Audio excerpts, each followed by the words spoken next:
What's up, Internet? Welcome to the game on Pax8 Live, the show where we talk about all the cybersecurity shenanigans you need to hear about that have occurred over the past week. I'm your co-host, DomKirby. As always, we've got Matt Lee, and we've got a special guest today, Matt Cable. Let's dive straight into the news. We've got some really fun breaking news to talk about today.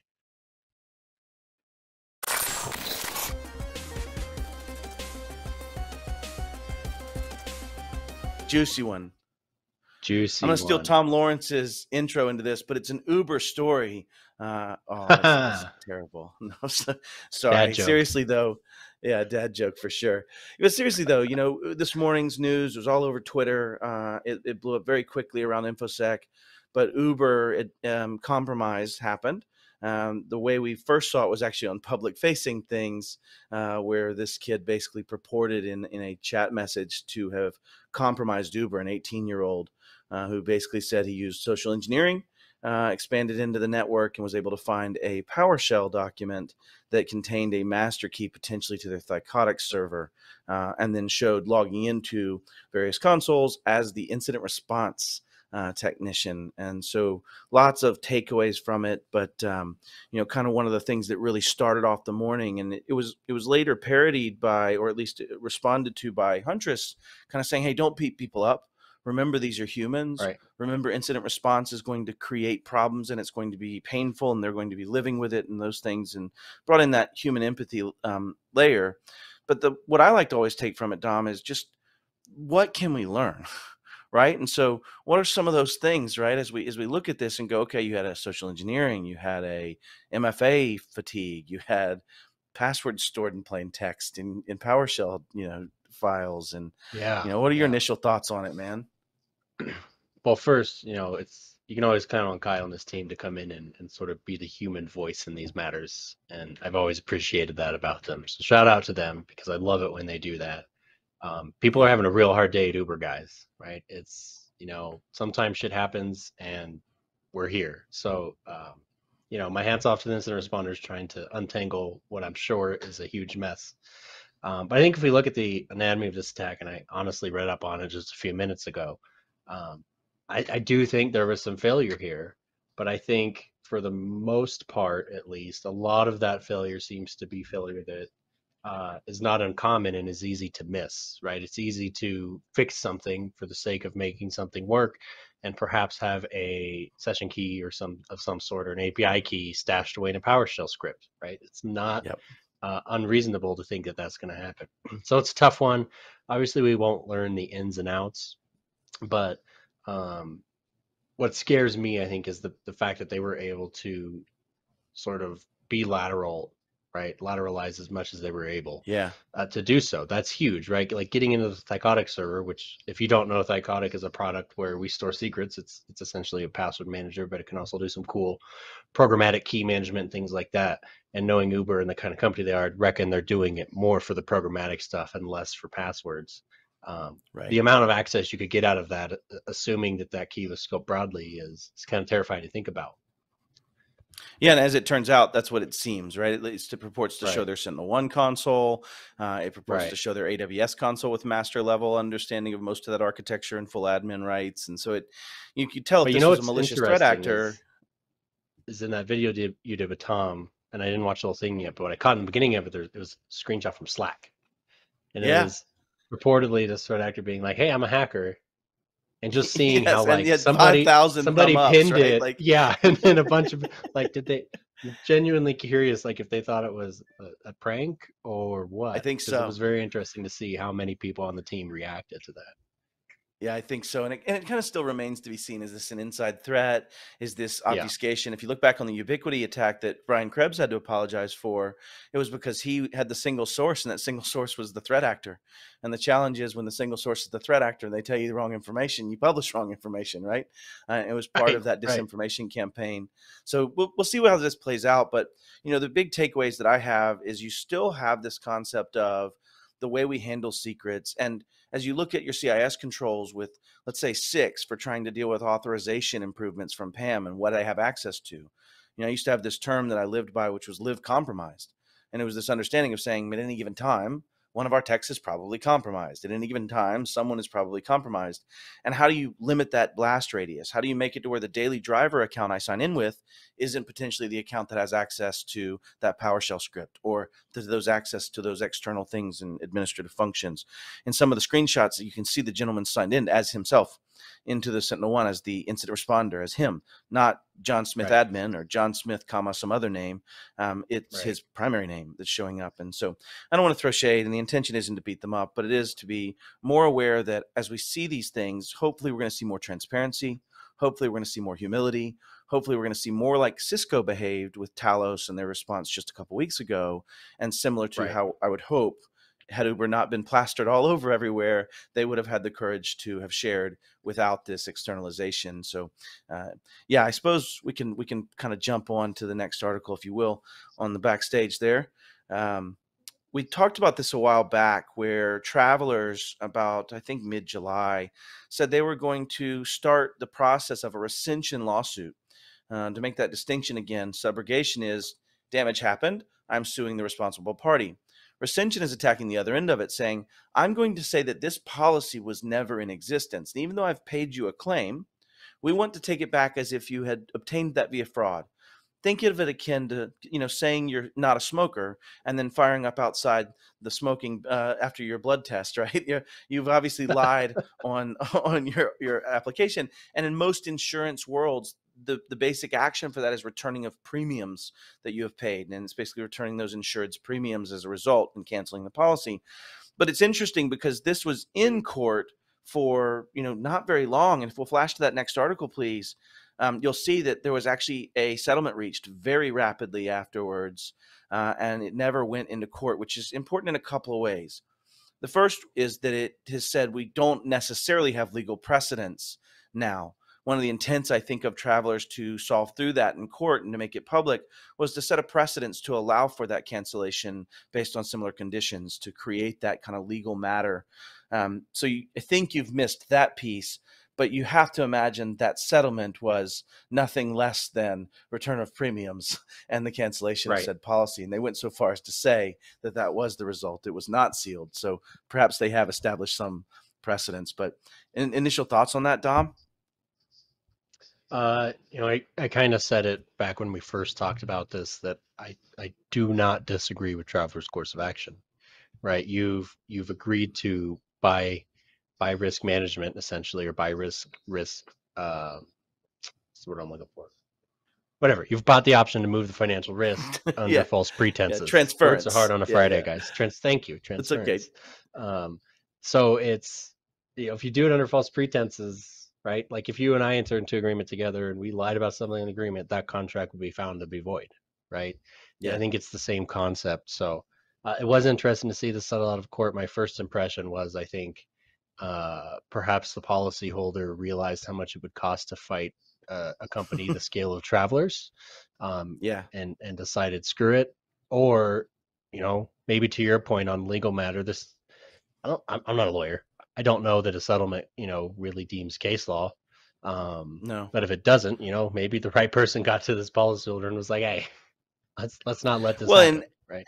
And perhaps if you were to close your eyes and imagine, going to court means filing a lot of that documentation in discovery that potentially could be out for that company. And so you might find that their decision was basically, and this is obviously conjecture, but could have been basically built on trying not to make the damage worse from a exposure of the actual actions taken and the things that were done. Right. But I don't want to get too stuck in this particular case, because in this case, it was they'd missed MFA on one server, if I recall. Right. But as you think about it, the question that's asked by Travelers is simply, do you have MFA?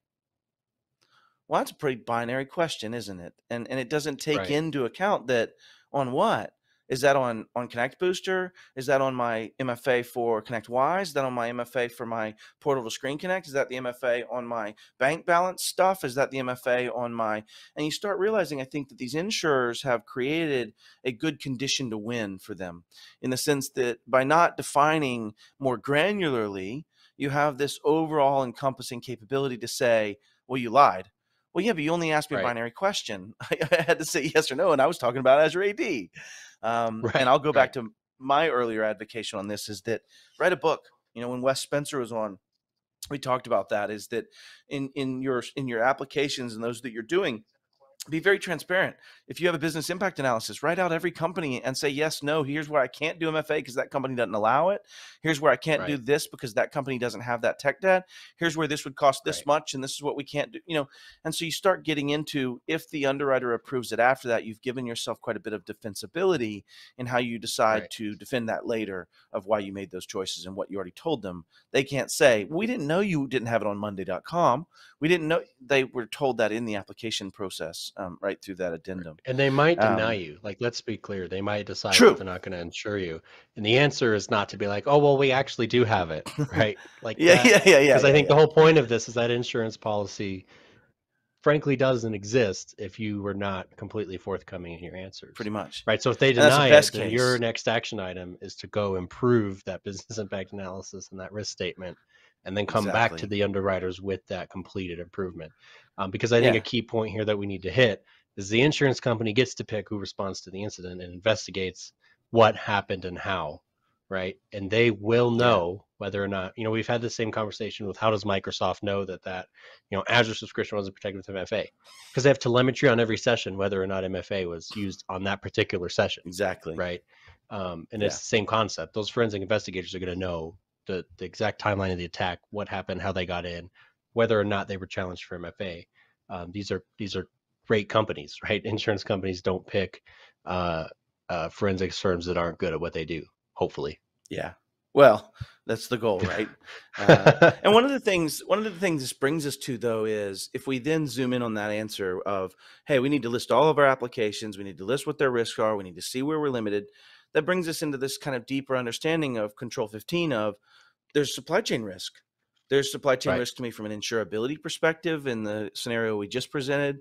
There's supply chain risk in potentially the actual application and the risk thereby, right? Think Uber and Cisco and kind of those modern kind of compromisations, but also back to SolarWinds and Kaseya and those real deep supply chain events for the MSP and technology service community. So when you think about that, that's kind of why we wanted to bring on Matt here in just a second to talk about, what is a vendor's risk to an MSP? And how much of awareness is there and how much awareness in the community is there to even solve? How do we quantify that risk? How do we determine if this company, Pax8, is doing all the right things to protect my secrets and protect the way that I handle things? And how do we determine if this application is secure and secureable or defensible even? And so, I'd love to kind of spend the next little bit chatting with Matt on here. I brought him on because he's just as fiery as me and had very similar passion to you and I, and has a similar head shape. So it was kismet. But welcome to the party there, Matt. Thanks, guys. I appreciate it. Yeah, man. So I appreciate the opportunity to be here, man. Well, it was great meeting you, but let's give the people that don't know you a little bit of an introduction. So tell me who you are, where you work, do you wear a cape at night? Those very interesting things that the world just wants to know. Sometimes I do get comments about a cape. I'll be honest. Yeah, I get that every once in a while. I figured as much. I just had a feeling. Yeah. Yes. So, man, I've been in technology all of my life. I remember playing Lemmings on 5 1/4 floppies, like in 4th grade. I was thinking about it today. As I wanted to play games, right? And I moved forward in life. I wanted my internet to run good. I wanted music, video. I wanted information, right? So got pushed into networking. And, fast forward a little bit now with Premiere, I do everything from customer consultations, compliance frameworks, network designs, all the way to, hey, troubleshoot this laptop dock. It depends on what we need to do. So probably not as much of that anymore these days, but I still get involved with the boots on the ground. I do a lot of work on our stack, how we use our tools, creating SOPs, keeping those SOPs kind of up to date is a challenge and fresh, training with the team, and then overall just focusing on the security of everything we do first and foremost, and obviously trying to pass that on to the organizations that we support.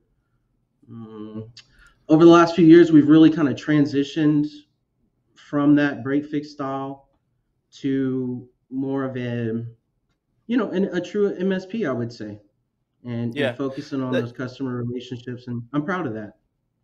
I'm proud of that too. In fact, it's interesting. We have a bit of this path kind of correlatingly coming together at this point, in that, for the last couple of years, Brett, as I would see him on the road, another one of your peers at your company, Brett would ask, like, how do I change from this?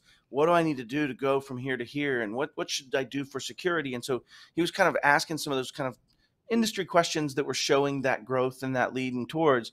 And now I meet you and realize you were that back end driving it, right? In a lot of ways, and you were part of that change. And I've definitely worked hard on it, man. I started with let's figure out what products we're going to use. Let's standardize how we use them, and let's do that across the board. Let's try to make it fit everyone. It was not primarily based on security. I'll be honest. It was really for efficiency and simplicity, and not to have a revolving door of techs. And I think it actually. I got to stop you real quick on that. Yeah, no, I got to stop you on that real quick, because that echoes so much of my journey. And Dom, I have to imagine yours too, and most MSPs, of all we've ever heard from Dipple and Mac and the economics, Peakonomics, and all those things driving to be an MSP was these things are KPIs to determine W2 multiplier, to gain efficiency, to gain repeatability. And it's so funny, because what I've learned is security is operations. Therefore, it is. A lot of those same things. Anyways, but you can measure the same metrics in a different lens and understand how good you are at security, right? Like it's, Exactly. Sorry, continue. I didn't mean to cut you off, but I got excited. No, that was good, man. I did get my CEH a couple years ago. I'm definitely no penetration tester. Hey, we don't do acronyms here. Ho. We don't do acronyms. What CEH stand for? Certified ethical hacker. Yeah. So it sounds would you still consider yourself ethical? Yes, absolutely. Good. Totally. Just checking. Little litmus test. No. So you got your CEH so it was a couple years ago. Like here's why you should be afraid session. Honestly, it was, I played around with Kali and did all those sorts of things, but mostly it taught me that you better step your game up and you better take this seriously. Yeah. Dom, how many times have you had a different lens after learning how an attack works to go, oh God, I'm just broken here. I got to change. I got to get better at this. I mean, I've genuinely adopted the belief that if you don't red team a little, you're not going to be effective as a blue teamer, right? You're just not. Like, at least get the training. The CEH is a great path for that, by the way, but at least get the training to understand what threat actors are doing to try to punch you in the face, right? It's like not studying your opponent in a boxing match. Right. And knowing what their signature move is and knowing what their tells are for what they're going to do next. It's massively important to understand what their actors do. So anytime I see some new, methodology, I'm like, oh, I haven't thought of that one. And then I have to go look back at things I've done and be like, would that have stopped it? The secret is most of the time it wouldn't have stopped it. I have one of those aha moments just recently, Dom, and you and I kind of have been on this path. When you deal with conditional access, there is a checkbox to say, don't allow token persistence, which means when I close this browser, I want the session to end. And I want to be able to then have a new token next time I open this browser. And my Evil Genix attack doesn't actually trigger that ability. It actually continues as if the session state was maintained. And so what ends up happening is what should have worked, that I've been relying on, that I've been putting in my policies, that I've been depending on as part of a compliance story, didn't work once I tested it. And what's interesting about that is you then learn, oh my God, I must adjust my policy, or I must adjust expectations, or I must, right? And so what I learned was that the time base did, but the token persistence did not. And so that means that if I was making that decision again, I would rely less on that persistence flag and more on a shortened time frame, right? If that makes sense on that token. But it is kind of a great thing seeing that you have that background in the red team. Dom has it from his time with the 3 letters. I have been doing that as well for my last few years of trying to, how do you understand how to defend if you can't understand how you're being attacked? It'd be like playing defense without ever understanding offense in football. It's just very tough to focus from that lens without understanding what the other team's going to do. So that's a good corollary. Props to you. Yeah. I didn't know you had a CEH, by the way. So I learned something new about Matt Cable. I did that for. Oh, go ahead. Yeah. No, it's all you, brother. I didn't know you had a CEH. Oh man, yeah. Yeah. Look, I don't throw around the word hacker a lot. I'm just not. I don't know. I think it's kind of silly, to be honest. But it did definitely open up. I felt like for a long time I was playing defense without really knowing what the offense was doing. So it was an aha moment, and it's been good for me. It's definitely taught me a lot about how to communicate. Look, here's the way they think. The most malicious things you can possibly think, that's what they're doing. And it's going to get worse. Yeah, true story. So, Matt, to help a little further refine kind of this vision, you're now at an MSP that's presumably converted mostly from block hours and break fix to more of a per head consumption model, things like that. But tell me a little bit about your market that you serve. I know you're in some beautiful place where there's some amazing food to be had, but tell me a little bit about your market and who you serve as a client base. Yeah, so we're in Lafayette, Louisiana, definitely kind of a unique area of the country. It's got its pros and cons. All right, it's definitely a little too hot, but we do have some good food and good culture. We like to have fun, Yeah, so we serve mostly small. We're a small team. When I started 5 years ago, there was four of us, and we just added our 10th team member last month. And we do Well, a little congrats. outsourcing for some financials and for some monitoring in the way of SIM and SOP. So maybe we're 11 or 12, right? And we sure. service mostly small businesses under 100 computers. Our biggest one's probably 150 laptops, and we got a whole bunch that are 2 and 3 machines, little Sure. pharmacies, CPA firms, little loan stores, that sort of thing. So the question I'd ask in that's interesting is, do you find a difference in risk tolerance and or maybe even risk ignorance in that gap between that 120 and that 3? Like what's the delta? Is it pretty massive? Well, we already, unfortunately, in this region have some risk tolerance and risk ignorance across the board. It's a challenge, especially as I talk to other MSPs around the country who maybe have more people already thinking security when they approach them. We have to kind of climb that mountain a lot. Although it is getting better over the last couple of years, starting to come our way. But between the small and the large, I don't know. I just think it all depends on that leadership with that company, and some of the small ones they do a good job, and it's not as easy for them. I'd say the bigger ones they have less excuse, Yeah. Right. so it makes our 100%. job a little easier with the bigger ones. What do you think's shifting that so much to be in our favor? I have a few thoughts of my own, but what do you think over the last year or two has made that to where the security conversation is less of, as you said, mountain to climb? News and real incidents that people are hearing about, cybersecurity insurance. I think they have these like self-assessments and questionnaires, which I think are pretty comical, that nobody's auditing. It's just like every year you do this cybersecurity self-assessment, but those are Yeah, yeah, actually creating some awareness. So we're starting to yeah. more often now get it kind of laid in our lap. You Did you did kind hear of hit that, the ones that DibCac? Self-assessments are silly. Just want to say. Dom with his constant poking of the defense industrial base and their overall poor decisions with 800 171. True story, though. True story. I'll take those Uh, pokes anytime we can give them. So one of the things that brought you here, man, is we did a panel at our boot camp, right? Our M365 boot camp. This was in Denver, Dom, something in the last few weeks. I don't even remember anymore, but and you just stood out to me. One of the things that I loved was this raw passion.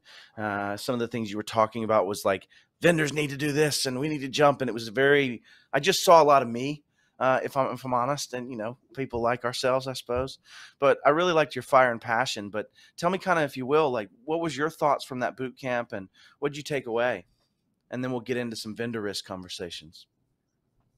All right, I'll try to stay nice because you actually gave me some really good advice at that boot camp, and that was to get your point across and not bring others down. That's actually been a challenge for me.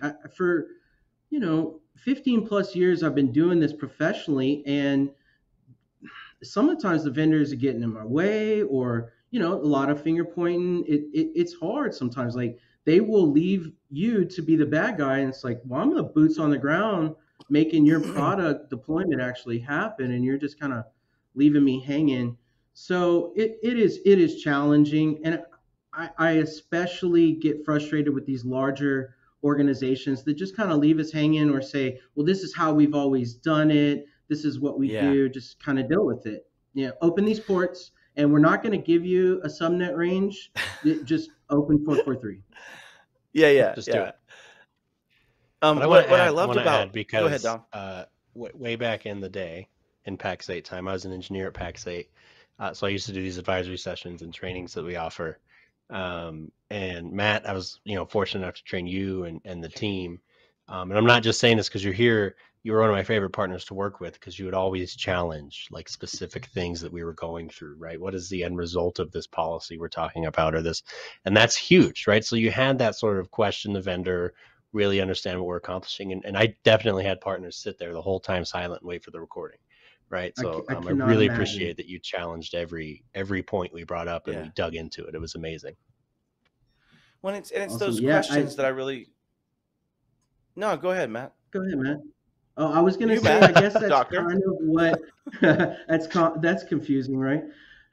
I think that's kind of what my coworkers know me for, is sort of challenging everything when others say, oh, well, this is what the instructions say. This is a big organization.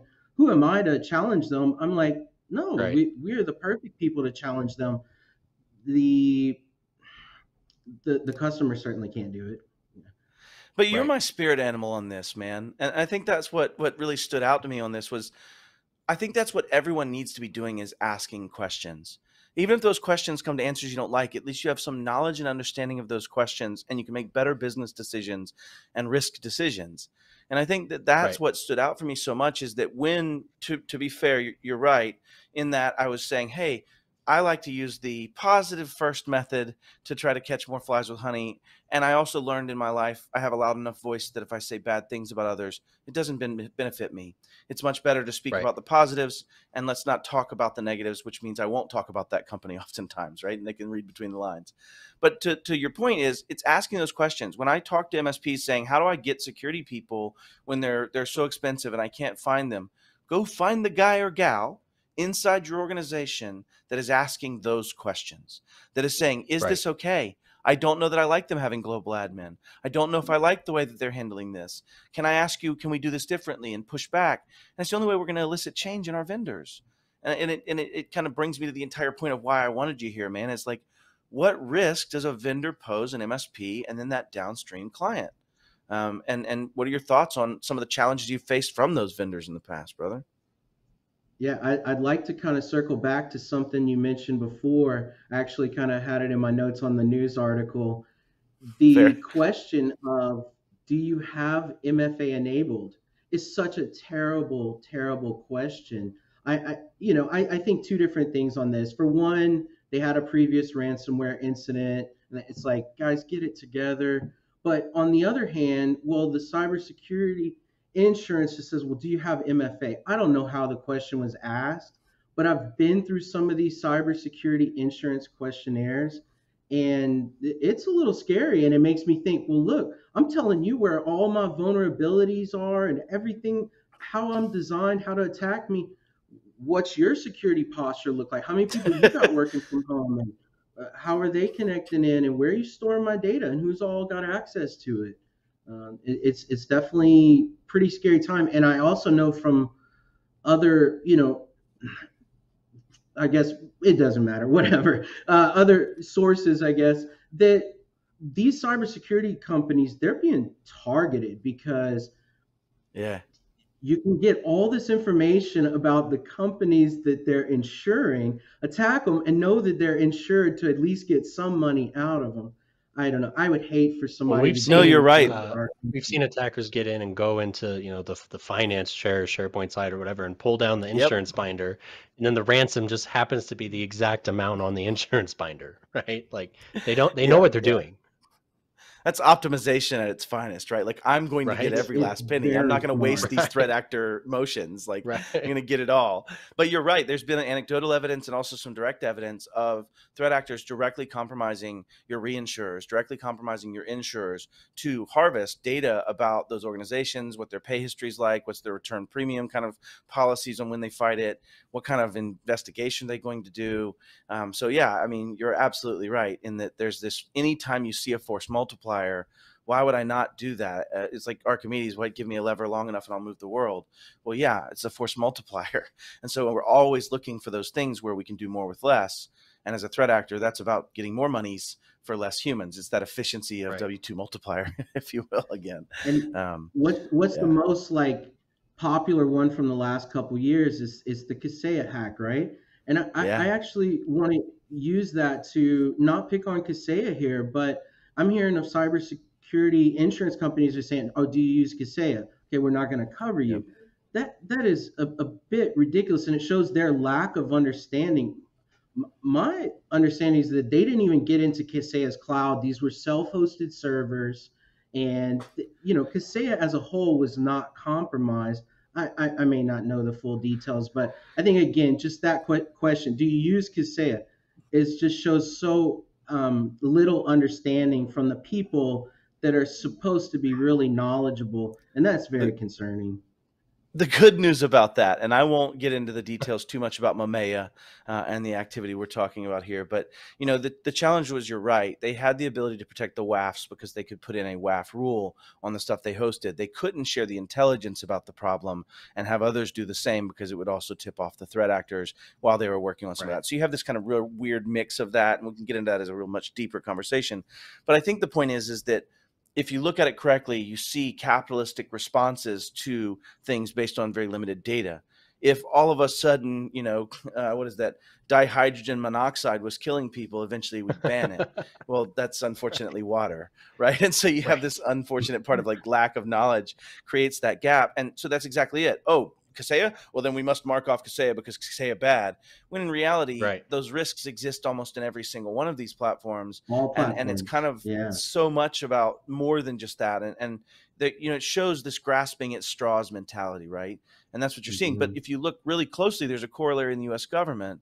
The most recent outburst that everybody had fun with on Twitter around that was, you had this proposal saying that we will no longer allow the United States military and special forces, everything in that government space that might handle secret, to use anything that's ever had a CVE issued. Right? Like anything that's ever had a vulnerability, common vulnerability. And you're like, but that's not possible. That means it's either lying or it absolutely is lying. I think that's the only option left about never having a vulnerability. Well, they're lying. But it just shows that there's ignorance. a lot of CVEs and they don't have a CVE number yet. Right. So they're just actively exploited 0 days at that point. And fun fact for the day, if you've ever tried to file a CVE number, you cannot do that on a cloud product. So if it is hosted as a cloud product, you cannot file a CVE. It's only on installable software. So you get into this. That's one of the big challenges with vendors is, and this brings us right back on that topic, is that if a vendor is hosting it as SaaS, there is no practice for me to be able to go tell the world they have a problem and let them be forced to deal with it. Instead, I have to find myself hoping they have a bug bounty program and it wasn't just compromised by some 18-year-old that's putting, anyways, different conversation, back to Uber, but hopefully have a bug bounty program, or if not, you're going to have to call them and say, hey, I have a subdomain takeover that I can do. And if you don't fix it, I'm going to do this. And then you face this kind of barrage of different responses. And it's back to your point. I bet as you're asking these questions, Matt, how many vendors give you so much pushback, you just walk away? When you ask that question and you say, hey, it seems like it. Not every one of them, but enough of them that it makes you a little jaded about it, right? In my opinion. Yeah, frustrated. I have a really good example. Over the last couple of years, I've had the opportunity to get involved with some 911 centers. And I thought walking into these 911 centers that it was going to be the best networks I've ever seen. Their support was going to be impeccable. And this is not true. I look, it is actually really eye-opening and scary. These are just little entities that exist on their own, trying to keep their heads above water. And it's actually pretty crazy that the companies that support them basically have a monopoly, right? There's only a few Yeah. options in some of these dispatch softwares, and it's very much a take it or leave it kind of situation. It is not what I expected at all from their even the way that the ISPs deal with them. It's incredible. Right. Well, in their line of business softwares, and to your point, I think you're speaking about those vendors that serve them. It's absolute trash. They want full permissions on all directories in the share. They want local infrastructural access. That, you know, it's some of I that had kind of like someone same lecture trash. about having some local accounts on some computers and they need to set up a local domain. Then they asked us to open Oh, 80 and 443 wide to the open to the world. world. It's like, Oh, so wait, you're lecturing about a local domain and not having a local DNS server.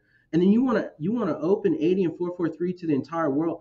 Where does any of this make any sense at all? yeah. But, you know, This is and a even then true and recent story. Yeah. you get into this kind of what's the bare standard, and I know that we're starting to talk about line of business and client serving applications and things, and even that gets into a whole new ball of worms of how do you deal with vendor risk at the client level when you have a less than educated client, right? But as we see the MSPs maturing quickly, and the Matts of the world, if you will, are out there, we start seeing this ability to ask questions. So that brings me to this kind of, at least one of the thoughts I wanted to cover is, what should we be asking for from our vendors? What's good enough security? If you go look at Uber, they had a SOC 2, they had a ISO 27001, and yet they had break glass accounts stored in a PowerShell file. And so you get into this world where compliance is not equal to security. Then how do we actually assess risk of security to our organizations as a consuming entity, right? That's one of the questions I'd love to put in front of either of you two that want to tackle it first. I definitely do not have all the answers on that, Matt. I mean, this is a tough challenge. We are uniquely positioned as MSPs to fill this gap. We're going to be in high demand in the near future. I think it's a very tough time to be a small business right now. I feel for the software developers, but I also feel for these small businesses that are just trying to navigate this current world.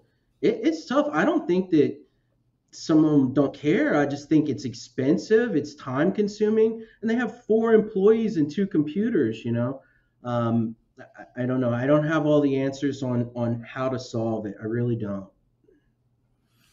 Dom, what's your thoughts on it? I mean, I don't know what do that we any need to of be us asking do. for?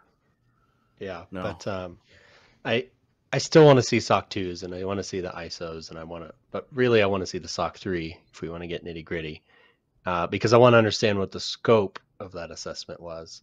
But honestly, like I think the SOC 2 is an operational. It's not a certification, is it? Accreditation, whatever it is. Yeah. Jacob Horn just went off on this on LinkedIn. So I'm trying to get it right, but I forgot. It's Anyways, like the accreditation, is what SOC they're called. 2 is an operational accreditation, right? And so is the ISO 27001, by the way. They're very operational. I just sat in on these audits and was part of them. It's very much asking you how you do what you do. We talk about the ASVS a lot from OWASP, the application security verification standard. Verification No, application standard. security Close. verification standard. Yep. Right, where that's a very technical questionnaire. That's a very, very technical. It's asking about your code lifecycle, and do you use secure software development life cycles, and how are you controlling Git and pushing code to master, and everything that you really want to know is in those. So I would look to those, but I think to both of your points, how many vendors are going to fill that out for you? Right, not many. It's especially tough with a smaller, maybe local vendor, for example, that's just come and install a camera system or something like that. Oh, I think it starts with building trust with that organization you support and really having them in your court and believing that you have their best interests at heart, because that camera installer is going to make you the bad guy, right? Like, oh yeah, you're getting in my he won't way, let me get my software working. Yeah, Right. Yeah, exactly. You got to be ready for that and be able to stand your ground. And in order to do that, you got to have a strong relationship with that organization. And if you do, and they really believe in you, you can make it through. And just sometimes, there have been times when I feel like I'm the only one in the room that's holding up the progress of everything. and just be willing to kind of, if you feel it in your gut, man, keep with it. And you I hit a love- spot with those security camera vendors, man. Yeah. I started just giving them their own VLAN and being like, you can stick your Yeah. NVR on this, and then I treated it like a WAN, right? Like nothing. It wasn't a DMZ, it was a WAN. Like it was. But there was you know different someone routes. good exposed could and pivot. compromised. You Right. know that someone good could possibly pivot off of one of the, if they just can get behind the firewall, they can probably pivot if they're good. Well, there was most recently a vulnerability in PFSense that millions and Yeah. millions of people use that allowed you to give that same kind of pivot from that position. So you're accurate in the sense that it's all about layers. It's all about understanding and finding detection methods that you can respond better, that you can recover faster. You know, it's those kind of things. And to Dom's point, you know, I treated the camera vendors like they were a million arms length, right? And it comes from a lot of the IoT attack surface, a lot of the bad practices in a lot of the camera vendors in general. But that doesn't stop there. Look at medical devices, look at manufacturing equipment pieces. Let's look at tracking of assets for cars, copiers, right? You know, there's just so much surface area. And I think another thing that hit home this morning is really this, you know, I started learning cybersecurity to be more aware. I wish I wasn't more aware sometimes. Right, because there is so much more of a burden of understanding how the risk is. It is definitely. You're always that dude that brings it up, like, oh, have you evaluated the risk of what you just said? And then you're that guy, right? Yeah. Not very fun at parties all the time, but you know, it's a mindset. So I mean, look, it is a lifestyle. I mean, it's a part of me, right? It 100%. It kind of never goes away now. And that can be tough. It can really weigh on you. So I'm always kind of churning on it. It's not a bad thing, I think that's what it's really not. Like I was on a call with SecOps about an internal application, and you know, humble and transparent here. Like there were some issues in how we had it configured, and I was kind of getting grilled about it. And my first instinct was to be like, oh, come on. But like, because I have that understanding, I get it. And I'm, you know, we're solving for it. But I think different stakeholders who don't have that experience and understanding, that's where this rough relationship between like GRC and the business can happen. So frankly, I think it'd be good if more and more people got educated. You said something earlier, Matt, that I want to touch in on, and you said it, I think, out of band in its context, but essentially saying executives have to be behind it. We have to have them trust us. We have to be able to execute. We have to be able, and when you get down to it, that exact thing that Dom's talking about is when we get to a point that the knowledge isn't there in that department to understand why security is such a big deal of what we're doing here, or saying no, or modifying it, or changing the way we're wanting to do it, unless you have that deep leadership buy-in and that deep understanding that I also don't understand the way that we're dealing with our chemical significant digits on the chemicals we're mixing, so I try to stay out of that too, you don't have that same buy-in per stakeholder, right? And so you have to have leadership to say, here's the mission, this is why this serves that mission, here's what's next and why we need to move forward. And maybe you don't have to understand every reason we're doing this potentially. And, you know, to your point, Dom, you're like, I understood, so I have buy-in and I'm going to move forward with this as an executive. How many times do you have that same thing play out? And Matt here is frustrated because that executive goes, listen, I just want my stuff to work. I understand. I'm trying to define things a little better for you, brother. Like, I just need you to get this, sister. Like, this is a problem. So you definitely hit something there. It's leadership intent. Very well may be somebody that has plenty of respect and trust in you, but at the same time, they need their organization to run. I mean, I've spent most of my career on the defensive and production side of things, if you will, right? Can't just say stop, stop, stop. And then I also, at the end of the day, this vendor that I just bashed, I need their support. I need to be able to have a good working relationship with them. So definitely makes for some awkward conversations. Again, you just got to keep in touch with that management of that organization and just explain, here's my position, here's why, and just keep at it. But sometimes they just don't understand. That is a reality of our industry. So that brings up a good question. I'm assuming you guys have like a QBR with customers or something to that effect, right? I stopped calling it a QBR, but you know, same thing. Anyways, but that would be a quarterly business review, probably. Oh, you're right. It would be a quarterly. But like, what I found when I was really getting into security, my MSP was security was the first thing we talked about. Like all the other crap could wait. I don't care as long as I could get a supported and patched operating system on server 7. I don't care if the hardware is 4.5 years old, right? But I need that thing to be secure. Have your QBRs evolved at all as you've gotten further down the security track? Yeah, it's come to the forefront of the conversations, and we do that as a team. We all the way from, just receiving any help desk calls or tickets to dealing with those tickets to projects, new customer onboarding, in the way that we use our tools and everything that we do. It is absolutely the start of the conversation. I don't know, but it is at the forefront of the conversation, certainly. Go ahead. I That. love hearing that about having the conversation with your clients about your tools and what I would even love to see that mature into, here's the risk from this tool and here's why I use it and this is why we make this decision. Here's this and here's what and you get into that, like being transparent and humble, back to the points that I was making earlier, that is my advocation of, the more we can just talk about the components and the way they are and the risks they presume and the benefits and the business reason we're making this decision, that's what comes to reasonableness. Right? No matter the size of the organization, it's what speaks towards defensibility. And in my mind, I think that's a great call out of just saying, we sit down with our partners, talk about what we're about to do, talk about the onboarding, educate. And it really comes to getting executive buy-in takes giving business case and business reasoning. Right? And so a lot of that has to come into, how do I talk about security in the lens of enablement? How do I talk about security in the lens of protection and risk reduction and business case and time to market in a positive way, even though I'm saying no all the time? And that takes a very special nuance, right? It takes a lot. I call it the no but method. No but. Right, no but. Yeah, sure. It will lead to some stability, though, because our systems are going to be cleaner. We're going to have less bloatware, less extensions in our browsers. Ultimately should lead to better business continuity, right? Yeah, good point. And the more we do that, and when we think about that specific vendor supply chain risk, right? When you're talking about now looking at that client and saying, okay, you're using software that's forcing me to open these ports up. You're using software that's forcing me to run a legacy SQL server. You're using software that's forcing me to, heaven forbid, have open file shares for a flat file database across the network, right? All these huge vulnerabilities that exist in line of business software, to your point, back to software development and or the lack and will of dealing with tech debt and legacy, kind of systems by these vendors.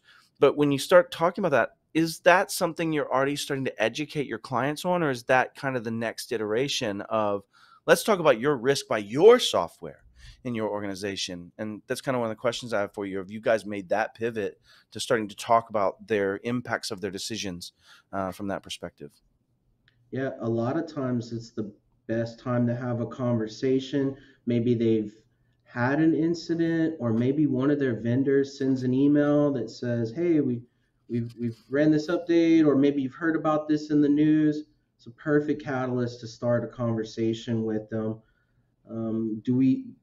Absolutely. We tell them honestly, we're doing our best to evaluate all of our tools constantly.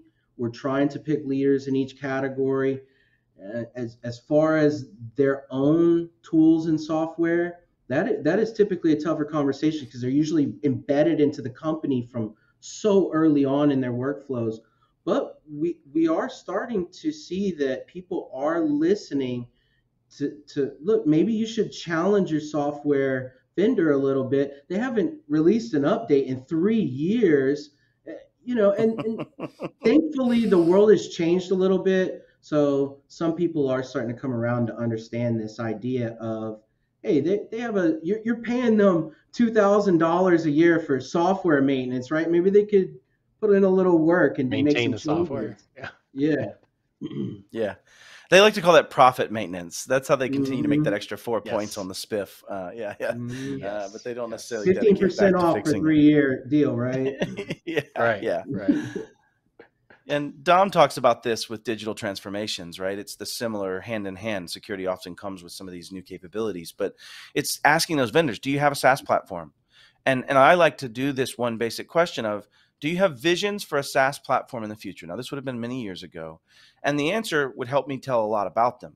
If the answer was yes, but we're going to do it in a terminal services environment, we're going to spin it up and give you access in, then they're not going to be SaaSifying it in the real way. They're not going to rewrite it. They're not going to make it, new architecture. They're not going to do those things. And so if you're asking those vendors, that's a great way for me when I used to start with that of, let me at least get a 1, 2, 3 category of where these people fall. No, we're not doing SaaS. Yes, we're doing SaaS, but it's going to be terminal services. We're just going to host the same crap, but in our environment. Why is it that Sage and QuickBooks are always the ones that are left over? Just take the QuickBooks everybody knows and put it in a browser tab, please. What is the deal? I just and QBO has come a long way, and they are definitely starting to understand that value of making the transition possible. Yes. But Sage, I don't know about Sage 100, or formerly known as Peachtree, or formerly known as Peachtree Accounting Systems. It's go RDP into this host. It's terrible. You know, there's a certain I'm not going to name them because they're a big company and I don't like lawsuits. Sure. But they provide software for, like, if you're perhaps a tax agency. Oh, a CPA maybe, or perhaps like a CPA. Is it Blight Fetworks? But maybe that's a different one. No. We know that one. Oh, but no, this one's bigger. Okay. Yeah. Fair. And if you buy their hosted service, it's from the same company that makes software. They stand you up a Citrix thing, and they even have Exchange clusters. Like, it's so damn archaic. It's that's how they continue to build. Like, that's not where they're stuck. Like, there is no true SaaS version of that application. They're literally standing you up a cluster of garbage behind Citrix if you want to be in the cloud with their software. And if you look back on it, if you really get down to the meat of it, you said this earlier, Matt, it's really just not from a lack of development capabilities. It's a lack of leadership intent, right? It's a lack of someone inside that organization saying, we need to fix this. And there's several platforms that are out there to manage large scale shops, large scale things handling CUI, right? As we get back into the DIB, the Defense Industrial Base, and CUI being controlled unclassified information. But you have this large understanding that these companies have been making profit off crappy software on purpose, and that their investment strategy is to continue doing it and hosting it in a new way that's more scalable. Perhaps dental doesn't software. Change. Let's just say maybe I'm going to be simulating an attack of a dental software today. But 100%, man, it's rough. But I suppose we can sit here and lament on this for the rest of the time. Mr. Cable, do you have any closing thoughts or anything you'd love to say to anybody watching this as a person going through this journey? Yeah, well, first off, I appreciate the opportunity from you guys. I really do. Thank you.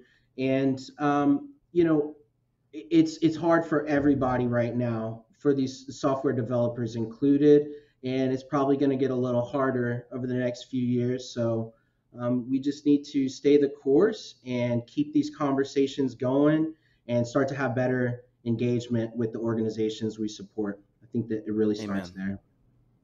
Dom, let's close us out. Let's do all the fancy algorithmy stuff we've got to do. The fancy algorithmy stuff. Well, thank you for joining us for the game. We had a fantastic time. Thank you so much, Matt. Thank you, guys. Matt Cable and Matt, for being here. Oh, thank you, buddy. Thank you, Dom and Matt. I just wanted to be specific. It was an incredibly powerful conversation. These are really important topics. Let us know what you think down below. If there's a button that says subscribe and not subscribed, and it's red, you got to click it. Turn it gray so you can catch us here every Friday. And I hear from a little birdie that there may be some more titles coming to Pax8 Live in the near future. So definitely make sure you subscribe and you can check them out. And with that, we'll see you on the next show.